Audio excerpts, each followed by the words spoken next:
thank you all. Thank you all for being here throughout these 2 days, the stalwarts of our movement, taking time from your spring weekends, the first spring weekend, I think, to do the work that we are called to do. This last plenary today is going to take up an issue that I think is one of the trickier ones in some ways in our movement, which is a particular aspect of what Israeli occupation looks like. As Israel spreads across its so-called border between the earlier State of Israel and the 67 borders, what Israelis call Judaization is taking place. And it's difficult, I think, for many of us outside of Israel to recognize that, to use that term, to see it in those stark ethnic terms. This isn't just about people coming to settle, to steal land, to steal water. It's about making it Jewish. It's about Jews being privileged to do that. And that's a hard thing to talk about. So, appropriately enough, we have 3 Jewish men. Two out of 3 Jewish men and a Jewish woman to keep them in line. You're an honorary MOT. Now you just need a moil. We will have our token non-Jew in between the others just to give him some protection here. But I'm looking forward to this. I think this is a very important component of our work here. We're going to start today with Miko Peled, who many of you heard speak earlier in his extraordinary discussion. Miko, for those of you who didn't hear him introduced the first time, is an Israeli activist and an Israeli author, the author of The General's Son, Journey of an Israeli in Palestine. He's co-founder with Nada Elbana of the Elbana Peled Foundation, and he is a karate teacher in San Diego, California. Miko.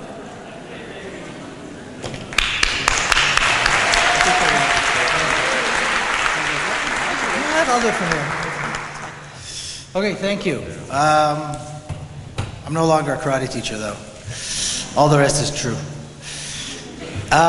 It's interesting. I remember as a kid this whole notion of Judaization, Yehuda Galil, Judaization of the Galilee, or Yehuda Negev, Judaization of the Negev Desert, and just the fervor, that sense of urgency. We must go as young men and women, young Israelis, to fulfill this urgent call to Judaize the Galilee and the Negev and all these other places.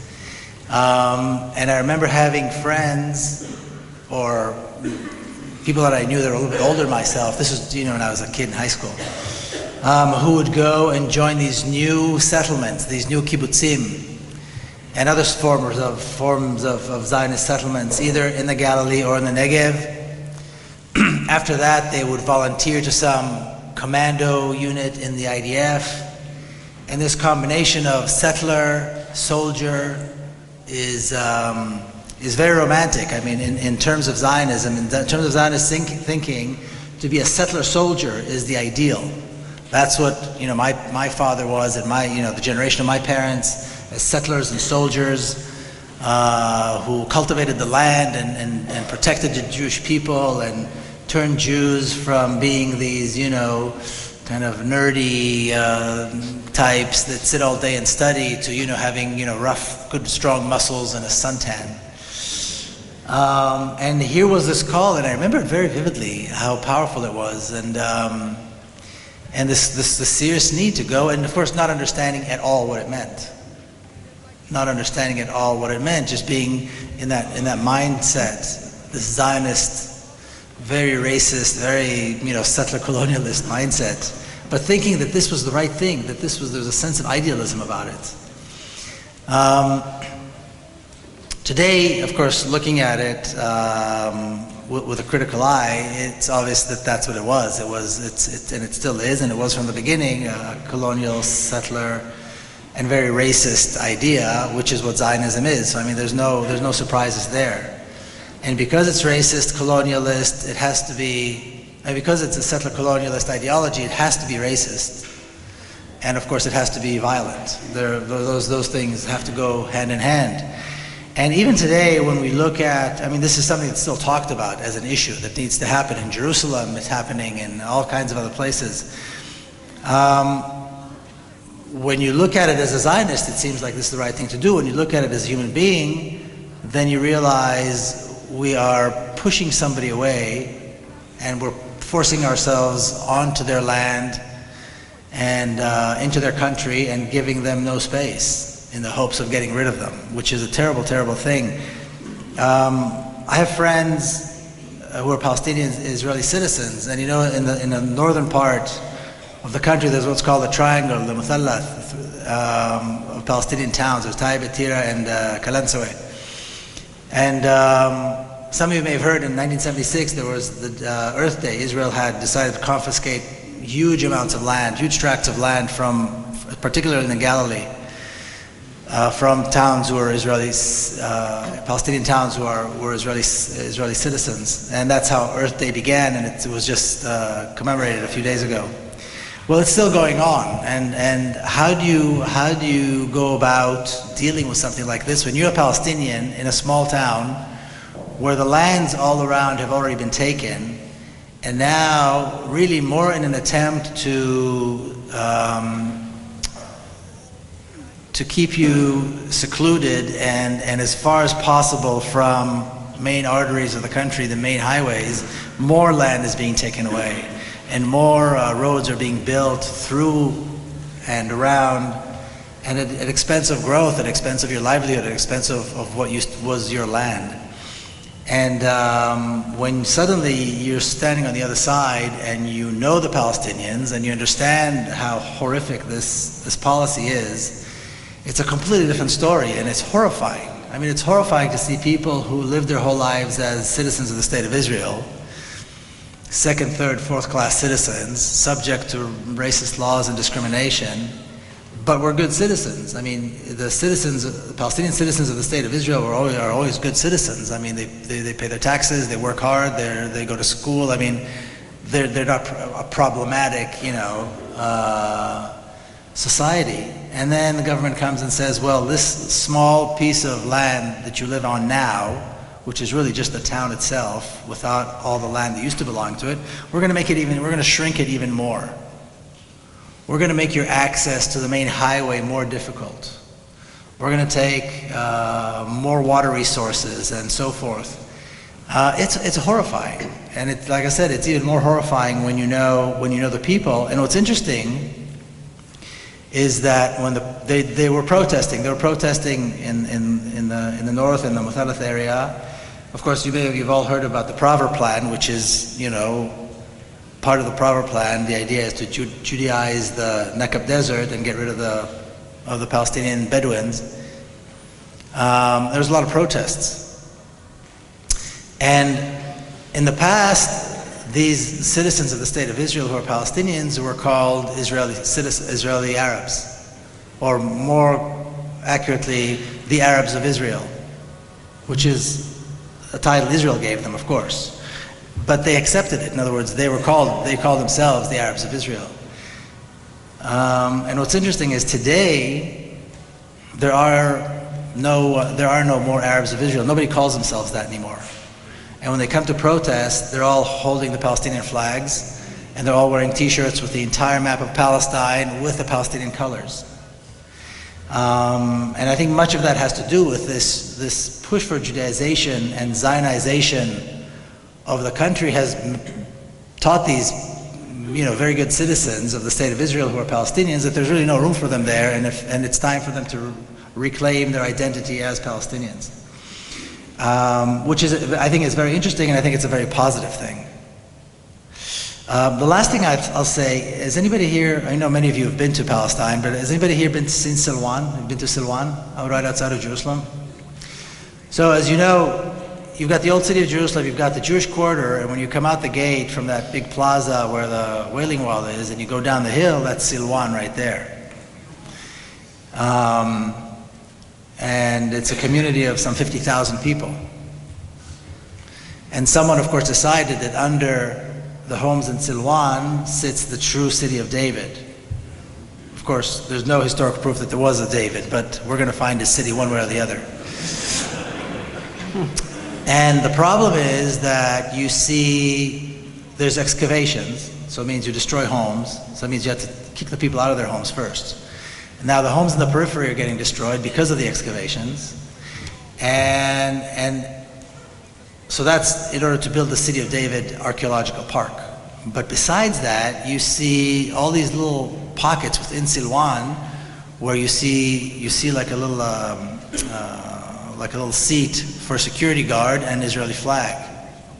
And in this community of some 50,000 people, which is being terrorized horrifically for the last few years because of this, because of this desire to Judaize more of Jerusalem and Judaize not just in terms of settling it, but also in terms of the narrative and connecting the ancient Hebrews and King David to today's Zionism by reviving, this myth of King David and so on. You see settlers taking over homes, and they have a very interesting way of doing it, and a very interesting way of kicking out the local Palestinians and taking over homes. And you've got some probably 500-600 settlers already living within Silwan. And it's, the Galilee, the Negev Desert, people don't see it that much. Silwan is right in the heart of Jerusalem. There are tour buses there that bring tourists to see, the City of David. It's probably the most highly profiled spot on earth. And nobody says anything. In other words, the tourists are there taking pictures of this new City of David thing, and nobody says anything about the homes that are being destroyed, about this sense of, you walk down the street, you walk down that path down the hill in Silwan, you can feel the tension, you can feel the terror that exists there. And because you have Israeli settlers there, then you have security forces, and these are really mercenaries. It's not soldiers, it's like these are private security firms that take care of them. And when they shoot Palestinians and kill them, they're not accountable. Not that anybody is in Israel anyway. And this is, again, just my perspective as a child looking at this Judaization thing as though it was this wonderful patriotic, call to action, and realizing today how horrific it is and how it continues to this day. In a way, it's the continuation of the Nakba. And being allowed to continue, and it's done in broad daylight, and again, it's done in places like, right outside the old city of Jerusalem with tour buses sitting, all over the place, and people taking pictures, and there's no problem. Nobody says a word. It just goes on like there's nothing wrong here. So that's I think it's very sad. I think it's important that we all pay attention to it. And again, I think it's important that we bring it back to the reality of realizing what this is all about, and how it connects to the basic ideology that created and established the State of Israel, which is this very racist colonialist ideology, which is Zionism, and kind of connect the dots between the beginning, between Zionism, the Zionist ideology, the establishment of the State of Israel, and what is going on today, and realize this is all the continuation of the exact same thing. There's no radicalization. This is the exact same thing, except now they're doing it in more and more places. So anyway, that's kind of all I have to say about that. Thank you. Thank you, Miko. This question, I think, is an important one for all of us, seeing the parallels and the continuation, what has not changed in Israeli policy for all these years. It's an important component of how we come to understand history, and that shapes how we talk about history, how we teach history, how we learn history, so that sense of continuity from the time you were a child through now is, I think, a very important one, so thank you for that. Our next speaker, who will also address some of these particular issues of excavations that Miko opened up as a question, is Steve Niva on the end of the table. Steve is a professor of international politics and Middle East studies at Evergreen State College in Olympia, Washington, just north of here. Do I hear it for Olympia in the house? Olympia is in the house. Steve has written for and served on the editorial board of Middle East Report, merup.org, for those of you who know it. That's how Steve and I first met, was on the editorial board years ago. And he's written very widely on the Israeli-Palestinian question, on Israel's occupation, U.S. foreign policy, and a host of other related questions. Steve Niva.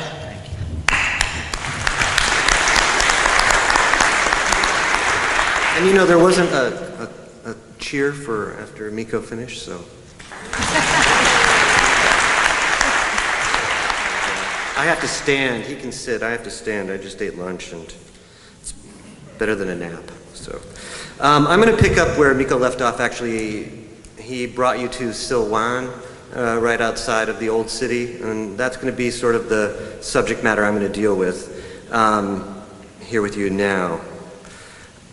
Among the many weapons that are being deployed to essentially to move Palestinians off the land, to colonize the land for Jewish settlement, we could include walls, fences, checkpoints, settlements, roads, etc.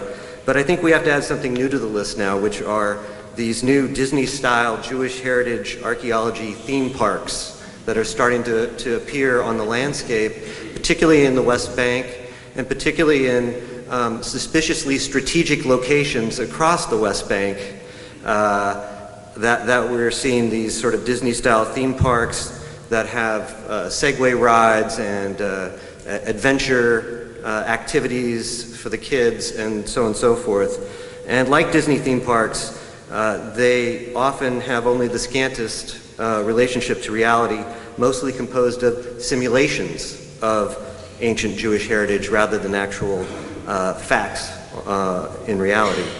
And that's what I want to talk with you today. More than just Silwan, it's actually happening elsewhere. The City of David example is actually just the anchor of the project. We often think of archaeology as a scientific discipline, excavation of ancient history, careful examination of the various layers of antiquity, and so on and so forth.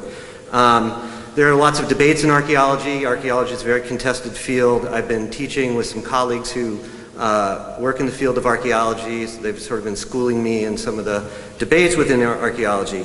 But that's not the kind of archaeology that's primarily being practiced right now in Israel and in the West Bank. Of course, there are some excellent archaeologists in Israel, but what we're going to be talking about is a different kind of archaeology, what I would call ethno-biblical archaeology, which is basically based on two premises. The first is that the Bible is actually an objective, reliable history guide to digging the land and making land claims. In a sense, it's sort of a title-producing document for real estate claims.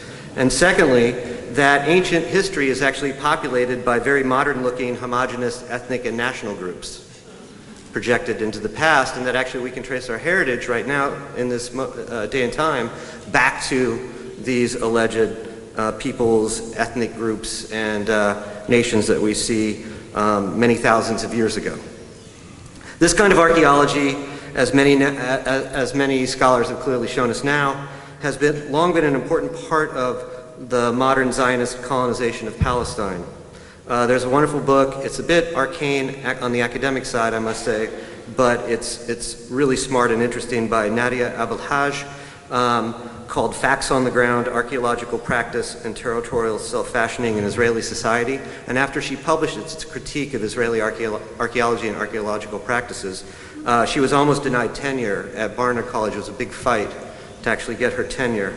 And she makes a number of claims in the book. I'll just mention a couple.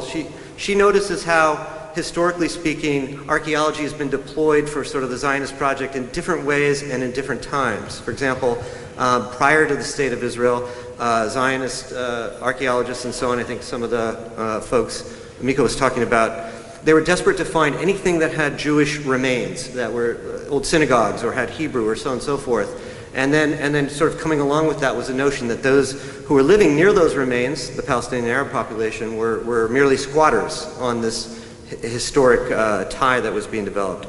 After 1948, after the expulsion of the many hundreds of thousands of Palestinians from the land and the establishment of the new state of Israel, the big focus of archaeology in Israel was actually on Joshua's alleged conquest of Canaan and the expulsion of the Canaanites. So do you see the pattern that's being set up? Archaeology tended to follow political needs and demands, and that's when archaeologists started focusing, establishing the new state of Israel, on trying to find the remains of the ancient Israelites as a nation being projected into the past. After 67, the archaeologists got to work, the sort of ethno-biblical Zionist archaeologists got to work in Jerusalem, trying to establish claims to the city. And of course, a lot of settlers armed with weapons and shovels went out into the West Bank to find ancient stories from the Bible. I think we're in a new phase right now.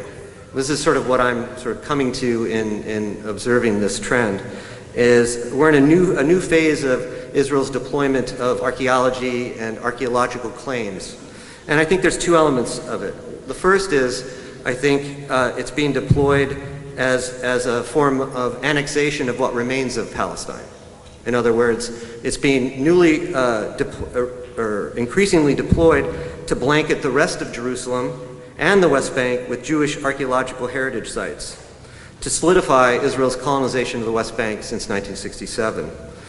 And at the same time, I also think it's part of a new narrative turn in Israel's own propaganda. It's, as they say, chasbara, it's sort of self-promotion, which is which at the official level, and we're seeing it at other levels, is increasingly de-emphasizing claims of victimhood in the Holocaust, although we still hear that, to justify Israeli practices and delegitimate those criticizing Israel, and increasingly turning to claims of Jewish heritage, of a relationship to the land, and I'll give some quotes in a moment to show you how this is working out.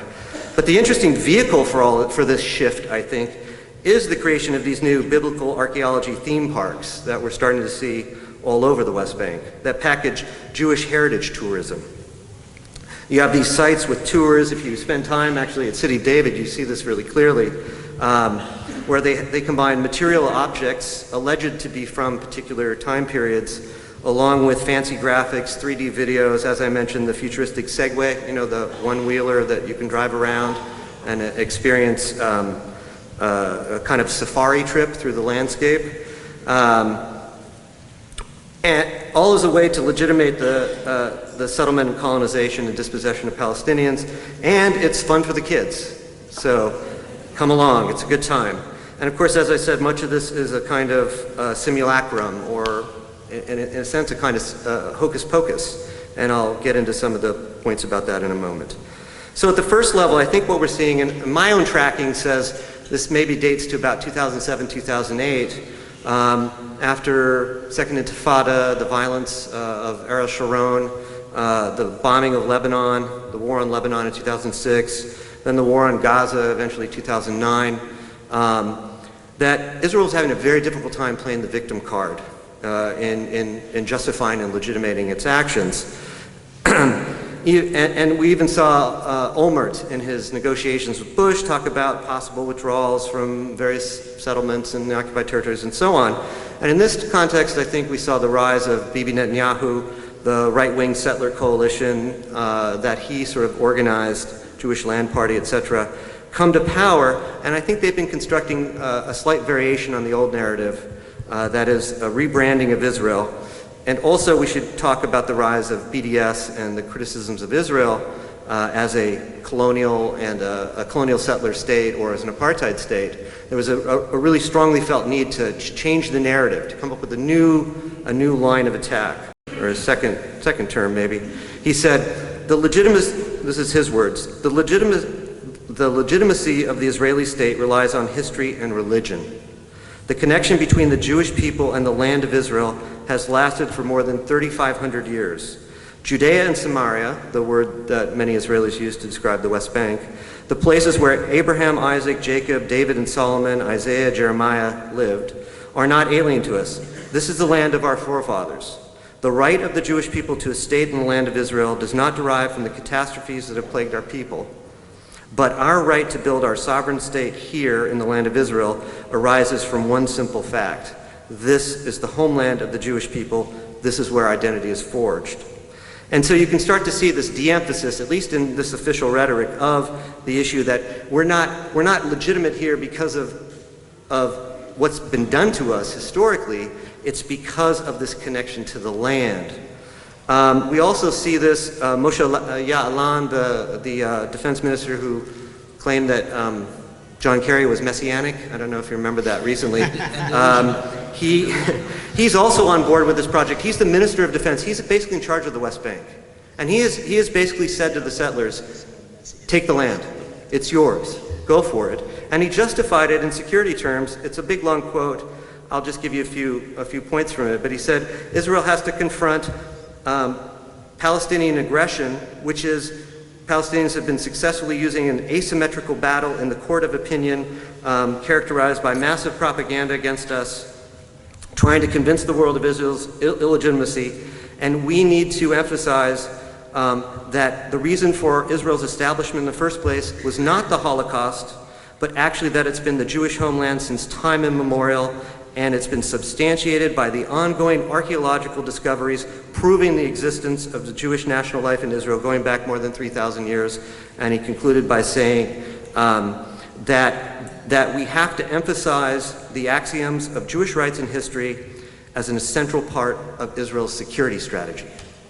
In other words, ELAD is weaponizing archaeology and Jewish heritage claims. And that was in 2011. I also saw on a recent board on some discussion group a guy with Stand With Us Israel, one of the American-based propaganda groups for Israel, saying, BDS messaging usually delegitimizes Israel as a colonial occupier, and the best way to fight against this is by highlighting the Jewish people's 3,500-year-old, that's exactly what Yalan said, that's exactly what Netanyahu said, indigenous connection to the land of Israel. Our history scares Israel's enemies the most. So you can see a trend here at the level of discussion, right, of presentation, of PR and marketing. So now let's talk about on the ground, how are we seeing this play out? And basically, in the last 5 years, we've seen a pretty large state-led, although often Israeli settlement-driven or settler-driven project, a campaign of increased funding and support for building and maintaining heritage sites and archaeological sites across the West Bank. Between 2010 and 2013, Benjamin Netanyahu announced a major 5-year project to list a number of West Bank sites. It started at 2, I think now it's at 12 or 11, that would be seen as Israeli national heritage sites. And he claimed that these archaeological and Zionist heritage sites, that Israel's existence depends first and foremost on establishing these sites and educating future generations about our presence on the land. The anchor site in this project was actually established much earlier by a settler organization called ELAD, and that's Silwan, the case we were just talking about. It was set up in the late 80s, early 90s, mid-90s. A former Israeli special forces operative who I guess he went biblical. He decided he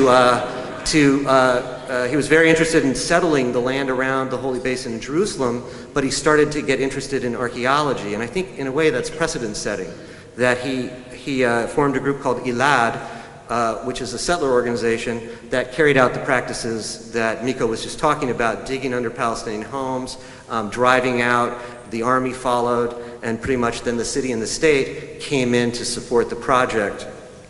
I think that this is sort of the anchor site in this project. On the way that they market it is they say, this is where it all began. That's tagline. I think it's even copyrighted, where it all began. The city of David and David and Solomon. And on the surface, as I just said, it's a very Disney theme park style project. When I was spending a lot of time there in the last 3 or 4 years sort of checking out these sites, you could see thousands of birthright program students coming through. This seems to be the place where they're taking, for the propaganda vehicle, for the sort of propaganda tours, this is where they're taking people to this new park. The other interesting thing I saw was a large number of soldiers over the last 3 or 4 years that I've been going to this place. And I think it's starting to replace Masada as the iconic sort of location where you see what is the reason why you are fighting to defend Israel. It's here, where it all began, trademark, 3D graphic. And they're planning to build a really huge visitor center that's astonishing when you look at the plans. And I should just mention now that a lot of the most important information about this is by an Israeli archaeologist or an archaeology group called Emek Shaveh, and they are conducting alternative archaeology tours through the site. Jonathan Mizrahi and some others have been doing this. And you look at the plans, and they're going to build this massive building, museum complex on what is Palestinian land and so on, right outside of the Western Wall, Dome of the Rock, the Haram al-Sharif compound, or the Temple Mount compound, and it's going to tower over the landscape, and they basically want that to be the entrance of Jerusalem, not Jaffa Gate. because Israeli-inclined tourists have to actually walk through the old city to get to the Jewish quarter. This way we can just get straight to the heart of it, where it all began, trademark, 3D, Segway, vehicle.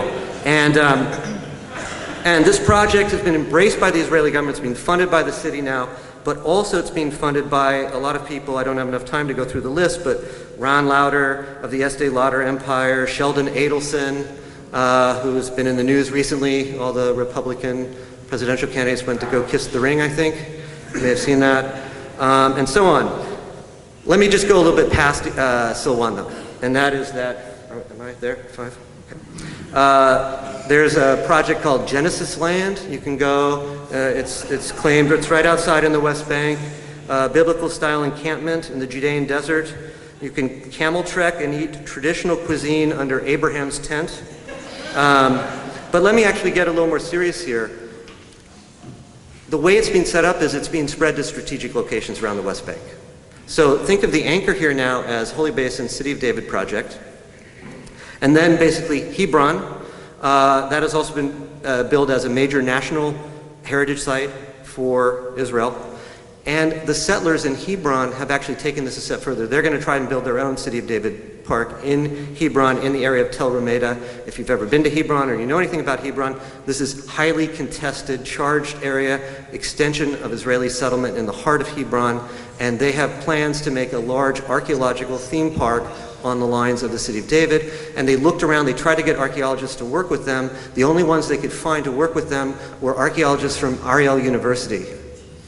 Ariel is the largest settlement in the West Bank. It actually has an incorporated university. They're going to work with them. It goes further, though. The key strategic corridor, if you want a permanent presence in Hebron, is you need to control the corridor to the south. There's a settlement called Susia on the Palestinian town of Susia. And of course, what are we going to find there? An archaeological theme park is being planned. Also, if you go north, I have more information here, but let me just give you this one. Right around Ramallah and El Bireh in the West Bank, you have Beit El, which is sort of the command center of the occupation, of the Israeli occupation, and Shiloh and a few other places there. What are we going to see there now? In fact, I think this month or next month, the final completions of an archaeological Jewish heritage theme park. So you see the trend. What's wrong with this trend? Let me sum up this way. What's wrong with this trend is two things. The first thing is if you're looking at history and you're looking at the layers of history, we have a problem. And the problem is that history includes many layers, not just one. So the kind of archaeology that's being put forward here is archaeology that goes right to one layer and along the way often destroys those other layers. And if we're talking about Palestine, we're talking about how many layers before a Jewish presence and how many layers after. We would be including Nabateans, we'd be including Canaanites, we'd be including Moabites, we'd be including Romans, Persians, Babylonians, Byzantine, see the list, Ottoman, Fatimid, etc., etc. I didn't get it all in the exact order, but you see the point. That's one of the problems. This is an attack on the pluralistic history, actually, of the Holy Land. The second problem is that, as I said a moment ago, a lot of this is actually ersatz simulacrum. And what I mean by this is, for example, City of David Park, there's a tunnel that all the archaeologists say it's a Byzantine tunnel, but now it's become Josiah's well. In other words, it looks like it could be ancient, but it's being brought in, and then a story is being placed over it. And I could give you chapter and verse across. I've looked at all of these different sites, and in almost all of them you have the same thing. Mostly what you find are Byzantine. There are certainly Jewish sites in many of these areas, but often they're from later periods, or they're in periods where multiple other peoples were also living there at the same time. And in many cases, what we're seeing, especially because these are settlements in the West Bank, you're going further and further back in the Bible, in the Bible's storyline, back to the time of the patriarchs and a little bit after.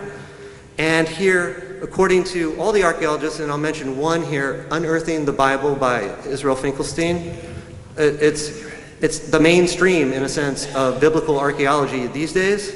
According to Israel Finkelstein, Tel Aviv University archaeologist, we have no evidence for the time of the patriarchs, Abraham on down. We have no evidence for the Moses story. There's no evidence of Joshua's alleged entry into Canaan and destruction of the Canaanites. And there's no evidence actually for a United Kingdom of David and Solomon, which is the basis of the City of David theme park.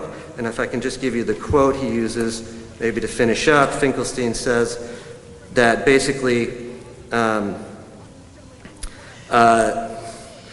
Jerusalem at the time that's being claimed by this archaeological theme park was not more than a provincial cow town with some strange altars, mixed populations, a hill country village with men with sticks, and maybe someone named David.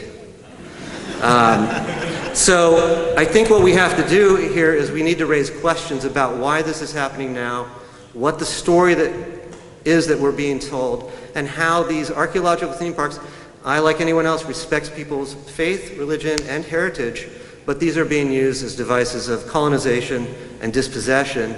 And I think we need to be very vigilant about this. The last thing I would say is that the most interesting site I visited when I was just in Palestine several months ago was the Palestinian town of Batir. I don't know if you've ever been there. Some of the most beautiful Roman era and after aqueducts that the Palestinians who live in Batir, they have a famous eggplant festival every year, have carefully maintained throughout the last however many hundreds of years. And the wall that Israel's building is going to go right through that and destroy that incredibly valuable heritage that's actually the heritage to all of us. It's our human heritage. And I think that's what we need to be emphasizing here. Thank you.